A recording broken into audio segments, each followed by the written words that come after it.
ALH-TDI with intermittent loss of power or no power from the get-go. So I went around the block before working on the vehicle just to get an idea of and to verify the complaint. Just data logging engine speed, coolant temperature sensor, coolant temperature, mass airflow, and boost. The drop here is obviously a drop or a glitch, so it does need a temperature sensor, but this is not his complaint or in terms of the issue. This is not what's causing the issue. You can see here it starts off at 60 degrees, then it drops down to -2, and then it continues to rise again, function normally. So this here is a problem, but it's not the problem that the vehicle has. Boost over here, you can see boost actually builds nicely all the way up to just 1800, just under 2000 millibars, so that's fine. Boost at, pressure at sea level in our area is just around 1000 millibars, so he's pretty much close to getting 14 psi of boost here, so there's no problem with the turbo. But what you can see right away here is from the get-go, the mass airflow sensor is not putting out a signal here, and then while driving, all of a sudden it's like somebody rear-ended the car, and all of a sudden you have power and the car goes. The whole time that the mass airflow sensor is flatlined, it's fairly difficult to get the car up to speed. This is because obviously the engine computer is taking into account and believing what the airflow meter is, the mass airflow sensor is putting out in terms of a signal. And if it's not getting a big signal of air, it's not going to put a lot of fuel in the vehicle, and that's where that no power is coming from. So the various RPMs, obviously, is me driving around the block, shifting gears, RPMs go up, come down, idling and the intersection, etc. But like I said, as soon as the engine computer goes into a limp mode, or presumably a limp mode, it ignores the MAF sensor and it just plugs in a generic 550 signal. I think that's milligrams a second. I'd have to double check that. So anyways, once it has that generic value for mass airflow, the vehicle is fairly drivable. I'm not going to say 100% of power, but definitely way better than during the flat line incident here. So then I'm just going to remove the airflow meter, do some quick checks beforehand, and then I'll show you the data log after the replacement.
Positive, negative, 5-volt reference.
flatline at 1.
Codes, MAF sensor, implausible signal, clear code, yes.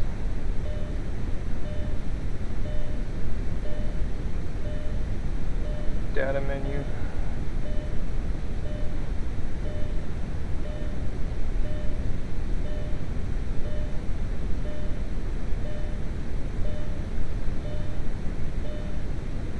Select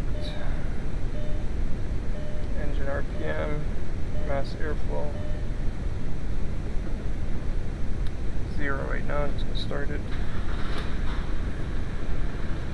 It's already reading 415, 300, 415, 400, 395, 400, 300. Before it was reading 0.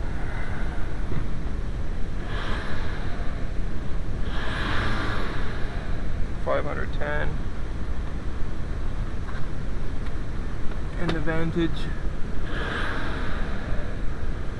2 volts, 3 volts,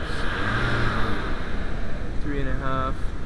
It's reading good now. Before it was stuck at 1.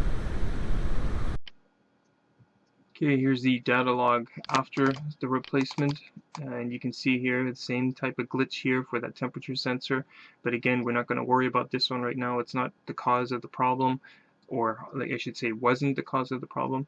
And you can see here at idle, right as soon as I start the vehicle, just idling here, airflow meter, mass airflow sensor is putting out a signal of just under 400, and then obviously once I start to drive, it climbs accordingly according to engine RPM and turbo boost. Obviously the more air that the turbo is sucking, the higher the mass airflow signal is going to be.